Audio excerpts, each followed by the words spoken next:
This is part 2 of the Moth match against Eddc15 from YouTube. Watch part 1 if you haven't already. And here's a last turn of part 1, where KMK calls Adam, and we're all sad that Adam's down now as KMK got rid of Adam, and just because Adam isn't very serious about Pokemon and KMK isn't. It's like, sad.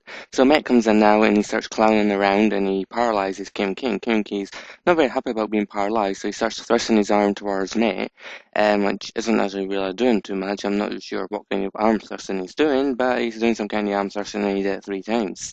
Third time's a charm, I guess. So yeah, they're both hurt high heel and stuff. So Eva comes in now, it's like, I'm feeling lucky like coming in, Kim is fine, you can come in, and met my Earth Powers, and Eva was very lucky because he misses the Earth Power because he's that damn sexy. So Matt climbs around again and paralyzes Eva, and he was like, okay, I'm paralyzing, it's real paralyzed, but it doesn't matter if Eva's paralyzed or not, he's that hot. It doesn't matter if he's paralyzed. So Matt starts throwing mist balls, and from now on, really, all he seems to do is climb around or throw lots of random balls. I guess the mist balls and that are related to clown related stuff as he's very bad at juggling and he's throwing mist like balls at Eva. And Eva does his little lucky chant to just allow himself to be more lucky. Well, Flower once again hit by hail, so Matt throws another mist ball because he fails so much at juggling and Eva gets hit by the mist ball, but he's fine, he still lives, and he metronomes away and he does feather dance where Matt gets covered in feathers and he can't throw any more mist balls because the feathers are covering him and it lures his attack because he uses all his power to move the feathers away.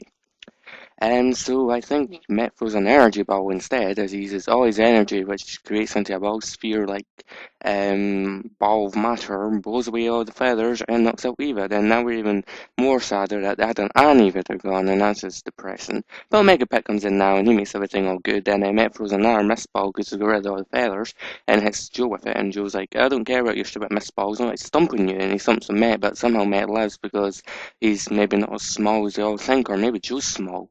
Maybe Joe's smaller than everyone else thinks, and it wasn't enough to actually squash him.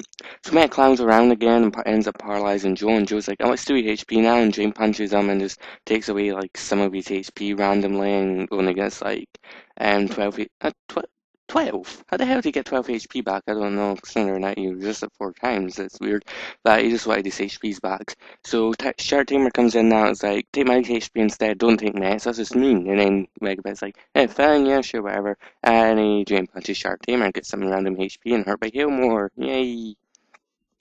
And so both of them are hurt and that, and I can't remember what Joe does. Joe comes away, and we go back out to KMK, who intimidates Shark Tamer's like, I'm going to intimidate you, and Shark Tamer's like, alright, I'll just set my reflect, set my bar, save myself from you, and he sets up the reflect.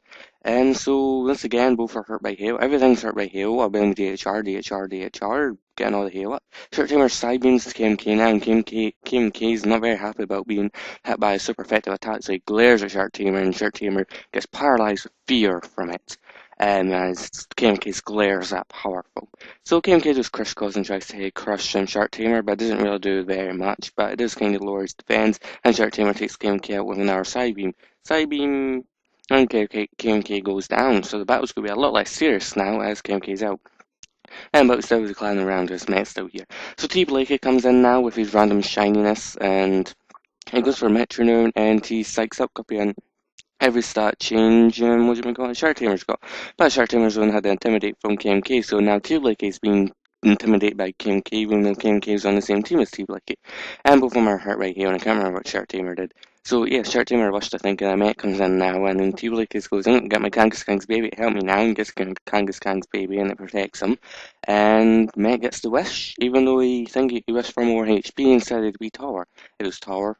It might be better, or he could have wished just to win the match, and that would have made things a lot better. Yeah, both of them hurt by hail, apart from Kangaskang's baby, but then Matt attacks the Kangaskang's baby with a mist ball, and I was like, what the fuck, why would you attack the Kangaskang's baby? What did Kangaskang's baby do to you? Just because it's bigger than you doesn't mean you can attack it. So T Blakey covers Shark Tamer and goes for the side beam, and then side beams Matt, and Matt still somehow lives. Matt just seems to live everything just by a little amount in that, and just like live. So Matt throws another mist ball because he feels so much at juggling, and he's that bad a clown, and he shouldn't have actually graduated clown college. And then T Blakey turns to psychic type and goes for the sea flare just to finish Matt off. I think it's a random crit, which made no difference, but I guess it's against Matt, so crit and Matt, low HP, small Matt, that'll be quite hurtful. Yay for lots of meta small jokes. So Dr. Hoyle comes in now, and T-Blicker just goes to erupts. He erupts at Hoyle, but because Hoyle's all nice and pink and his random hentai, the eruption not actually be able to take Hoyle out because it's not as powerful. And then he just goes for the poison tail, which still looks like a whip. Looks like he's trying to whip T-Blicker, and T-Blicker is able to take that fang, and it turns into a random poison thing now, which is still pretty damn random. So both of them are probably going to go down to the hill now, but T-Blue is just like, I'm just going for the last move and go for Cease Flare, so Hoyo goes down first, as T-Blue doesn't want to go out at the same time as Hoyo, as he lasts a little bit longer, and then the hail takes him out, and he's like, oh, I'm just going home now, too much hail, don't like the hail, as why would you want to keep battling forever in hail? So down to our last two guys here, Shark Tamer and Omega Pit, and Shark Tamer's like, get paralyzed, and Omega Pit is fine, I'll get paralyzed, and then he goes for a side beam, and that's his mount to Omega Pit. And Short was now like, do it again, get paralyzed, paralyzed again. Come on, Omega Pit, get paralyzed. It's like, fine, I'll do it again, and he gets paralyzed. Which is pretty much just like any match Joe has at the end, he's got to end up getting random hacks against him anyway, so it doesn't matter that much. And it's like, get paralyzed again. It's like, no, I don't want to get paralyzed, I don't want to get paralyzed, and he starts chatting about random crap. And because he chatters on too long and too much, it ends up taking out Shark Tamer, and Shark Tamer goes down to the chatter, and Omega Pit wins because he's Omega Pit. This was a triumph. I'm making a note here, huge success. It's hard to overstate my satisfaction. Aperture science. We do what we must because we can. For the good of all of us, except the ones who are dead. But there's no sense crying over every mistake. You just keep on trying till you run out of cake, and the science gets done.